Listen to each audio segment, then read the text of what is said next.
My name is Yana, and I believe in the therapeutic power of baking.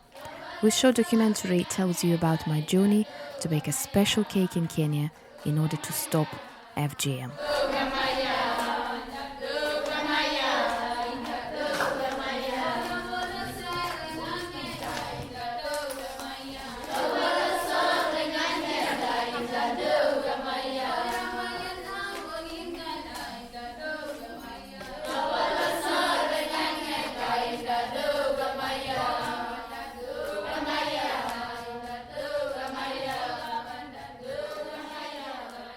Female genital mutilation, or FGM for short. This abbreviation I first heard 2 years ago, and I have been researching the subject ever since. The World Health Organization defines FGM as all procedures that involve partial or total removal of the external female genitalia or other injury to female genital organs for non-medical reasons. It is typically carried out on girls from a few days old to puberty. Procedure might take place in hospital, but it is usually performed without an anesthetic by a traditional cutter using a knife, razor, or scissors. It is practiced in 28 countries in Africa, in parts of Middle East, and within some immigrant communities in Europe, America, and Australasia. The World Health Organization estimates that between 100 to 140 million girls and women around the world experience the procedure, including 92 million in Africa. Looking more deeply into this issue, there are still many aspects I cannot fully understand. One of them is the origin of this practice. Many researchers state that FGM dates back to ancient times and may have come from Egypt. Another is the reason behind it. It is widely believed to increase the girl's chance of marriage, but there are lots of others, like promiscuity, promotion of easy childbirth, and reduction in women's libido. To find out the true reasons behind it, I'm going to Kenya, to the district of Kajiado, to one of the few rehabilitation centers in the world where girls are rescued from FGM and early marriages.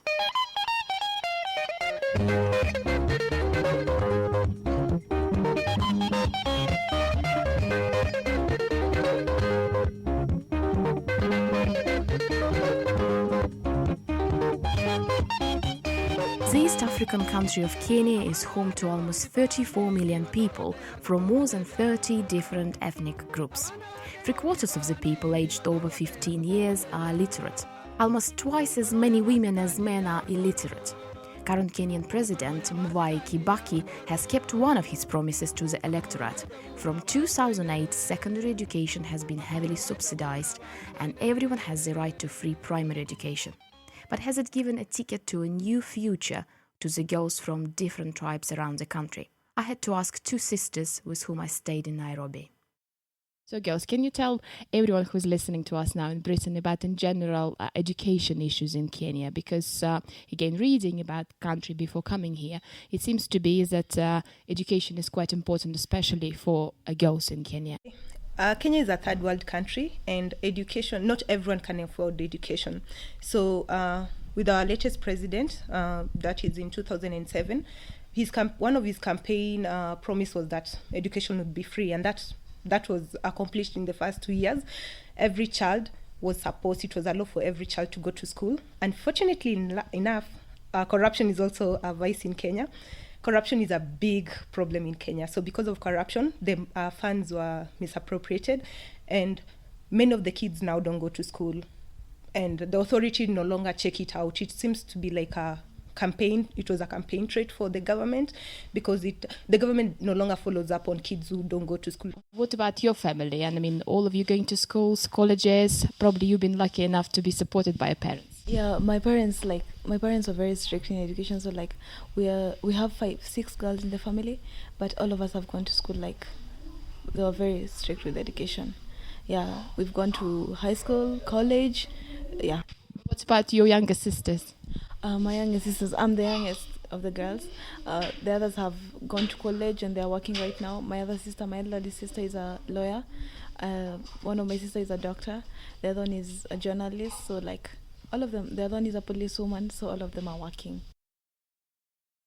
Positive stories like this one are not the case for everyone, and my host family explains that some girls cannot even dream about attending schools, as they are booked for marriage. What happens is that with some traditions, when a girl is born, she's booked for marriage by an older man, and normally it's a very old man.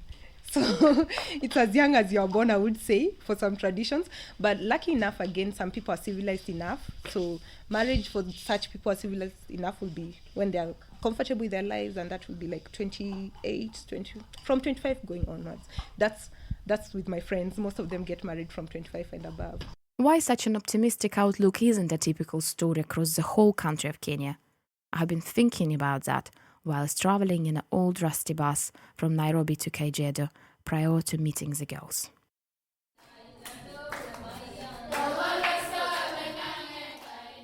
The district of Kajiado is about 2 hours drive from Nairobi and is a heartland of Masaai community. The fate of majority of Masaai women is a life of poverty.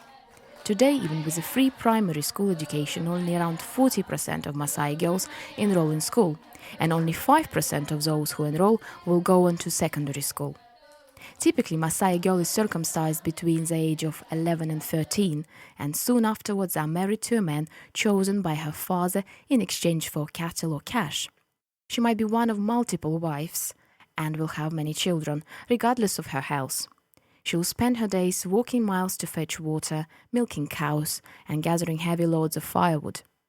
She will lead a life dependent on a husband and family she didn't choose. Her life expectancy is 45 years. That's why men believe that if you educate a woman, she will know her rights and have the confidence to stand up for them. She will choose whom and when to marry.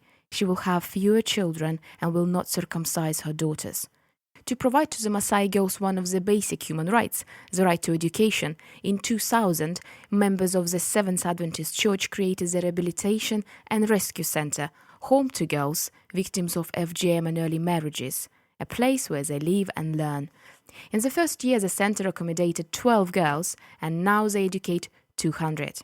Deputy head Josfat Mooki says that their center gets more admissions during May-June when FGM is usually performed. Girls come to school late. We expect them to be in nursery, pre-unit at an age of 4-5 years. But then these girls come from the village at 13 years, 15 years, majority. They've never stepped in a school, and therefore we have to start with them. And we try to be with them all the time because they are emotionally down. They don't value themselves so much. They look at the other small children. They see that they are overaged. So we also have to counsel them. The majority of the girls have, knowing that they are about to be married off or circumcised, run for miles and come to the center to ask to be rescued. Often the staff have to deal with angry parents who want to know why their daughters are not returning home, as they have been promised a prize for them.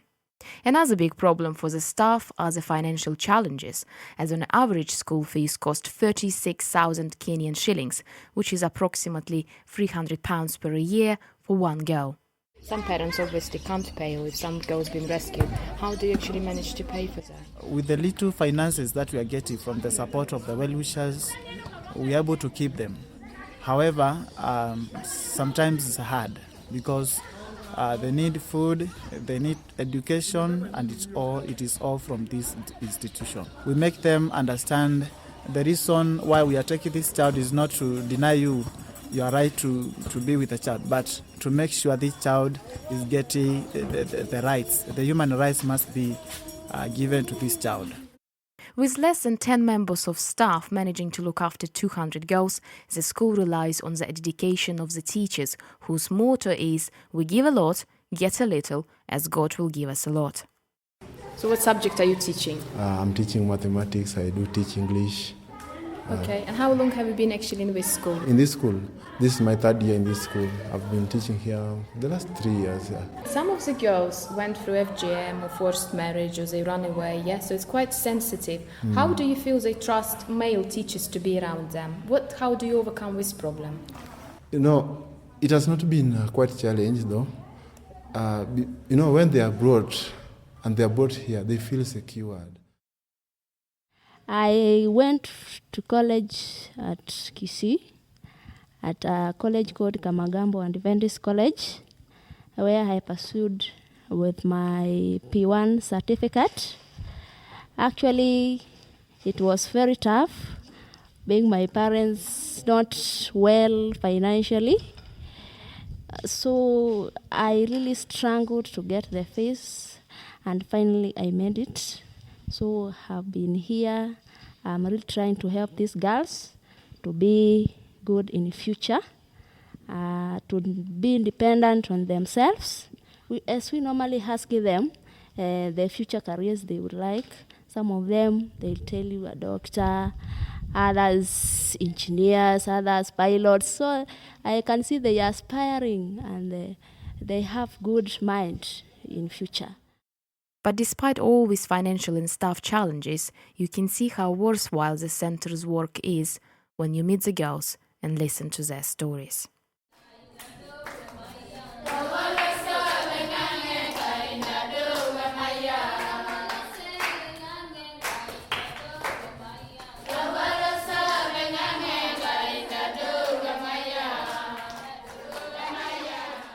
I arrived at the center during the spring holidays, so from the 200 girls who are usually at the center, 60 were staying, as they didn't have an opportunity to go home, as it might have been dangerous to return to the families who are not in favor of them being educated or due to financial difficulties going home.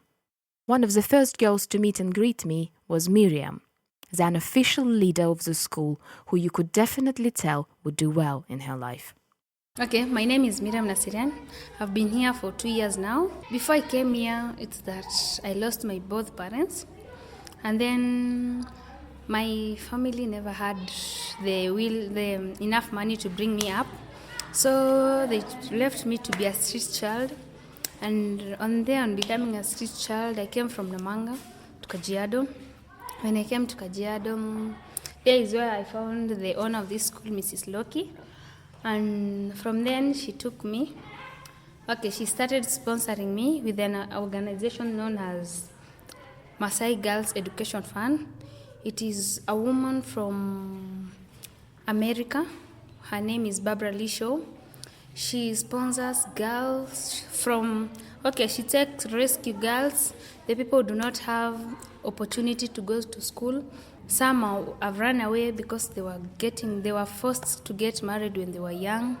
And so far that our culture as the Maasais, as the one who are here in this community or in this town of Kajiado, they're the ones who practice most the FGM. And when you try to explain to them the effect of FGM, they say that they follow their culture. So it is something that they follow, and they do the FGM to us because they were done by their parents. One of the most heartwarming stories was told to me by Queen, who introduced herself very quietly, and who, when I asked her to repeat her name, said, "I am Queen, like the Queen of England." My name is Queen Assyrian. I've been in this school for 4 years. I am in grade 6. Oh, my mom is a businesswoman, and my dad is working in a shop. When I grow up, I would like to be a missionarist, and I would like to spread the word of God to all people in the world. The lives of classmates Purity and Janet before entering school were not that easy. They had to escape for their future well-being. My name is Purity Nyakundi. I come from a village called Mashuvu. When I was at home, life was quite hard than here. When I was young, I could not go to school. I asked for my father, and then he told me to go take the goats out to graze. And then one day, when I was quite 10 years there, he wanted to give me to be married, but I had my friends talking about that there is a school in Kajiado, and there is very quite far from here. And then I had to run, to here, but I did not know the way. And then I took a vehicle, and then I came here. My name was Janet Sanato. Before I came to this school, and I was told that December I will be circumcised, then I came to this school. So do you see your parents often now when you're living here? Sometimes I go home and sometimes I don't go. Do you have many brothers and sisters living at home still? I have one brother and one sister. And what about the education here? Do you like your life here? What about your friends? Yes, I have friends and they love me too, and my education is good because I am always position 2, sometimes position 3. When I finish my education, I would like to do good and I would like to pass in my examination. Although Purity and Janet managed to enter the school without going through painful experiences, not all the girls have been so fortunate. Rhoda Lantoy had been forced to get married at the age of 13 to a 28-year-old man she had never met before. She says that she asked her father to let her go to school instead, but he didn't listen. Her mother was powerless and just gave her one piece of advice. Don't worry, God is always with you. So she listened to those words and her willpower and left her husband's house after one night spent there. She walked for miles in search of the rescue center and remembers the moment when a good Samaritan showed her the way to the school gate. Now Rhoda is happily getting her education, and despite not having been home for 3 years, she doesn't carry any anger towards her daddy, as she touchingly calls him. Instead, she prays for him. And I pray for my father to stop that, because now I have 3 sisters. I don't know they are doing what at home. Interviewing many more girls, to my question, what was your response to your family on hearing you were to be married off early? Most admitted they hadn't said anything because they have to obey their fathers. No different is the story of Grace Kayel. Akanipeana wasiza zangu wote wamesoma na I was 9 years old when my father, who is an educated man and chief, announced that I was getting married to a 54-year-old man whom I had never met. I was supposed to be his second wife and work in my husband's shop until I was old enough to have a child with him. I was really upset and tried to explain to my father that I didn't want to be a wife at the age of 9. Luckily, my uncle heard about my story and rescued me by bringing me to his center. Time has changed my dad's views, and he recently came to the center to ask for forgiveness.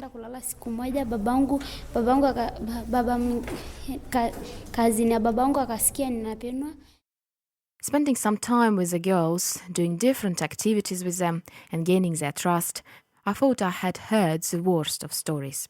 I understood how wrong I was when I met Izette. Unlike the other girls, apart from her heartbreaking experiences, she has another secret. She is already a mom. My name is Ezed Pashile. I came this school 2005. My problem was that my mother brought me from another man. So when my mother get married, that man, that father usually hate me because I'm not her daughter. One blood, I mean so. Now, one day, she have 3 wives. One day, she chased my mother away from home. I left together with my 2 sisters and 1 brother. I was to look after them. Now, when the night came, we went to sleep. Our Masaai, you used to use the small house. There is no door. So, someone come, the one boy come. She entered the house and raped me. I get pregnant and I give birth a baby girl. I left in home. My mother looking after her. Now she's together with my mother. And now I came here to this school, and madam to this school rescued me. She sponsored me. But my child is made with my mother. Sometimes they don't have some clothes and food. Yes. How old is your daughter now? About 1 year and a half. 1.5. And what is her name? A name to my daughter, yes, it's called Angel Nengai. The name for Masaai means with God, that name, because it is a Masaai name. Those girls, as nobody else, would love to stay as girls for longer and put off getting tickets to womanhood. A few minutes before my departure, I asked the deputy heads a question, the answer to which you would all want to know. And how many years do you think Kenya needs to actually fight the FGM and give people more understanding against of FGM and early marriages? We thought we had done it. We thought it was going to end. But then what happened, those who are doing it changed the tactics. They started doing it from the houses, not having a ceremony which can be known from the village. The best way, we might take some few years, but I think the best way is first to educate the leaders. Once the leaders come to take this as their responsibility, because they are working from the ground, they can now educate even the parents, because the problem we did some years back was to educate the women only. We left the men, and we found that the men had a lot to say about these ceremonies. One thing Just One doesn't mention is the power of the girls who live at the center at the moment. Okay, if I finish my education, I could like to be a fashion designer, and also to start a project known that as the Young Masaai Women Project, which that it will help them, and I'll help them to know the right of a girl so that they don't circumcise their child.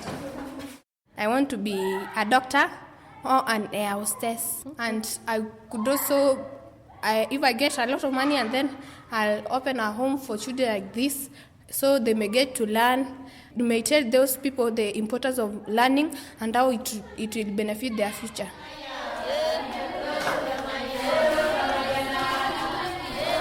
My name is Yana, and I believe in the therapeutic power of baking. I traveled 7,000 kilometers to Kenya to bake one special cake with 200 Maasai girls. I thought that through baking this cake I could help to empower them. But vice versa, those 200 Kenyan angels empowered me. And every time I bake a cake, I can hear the voices singing a happy Maasai song.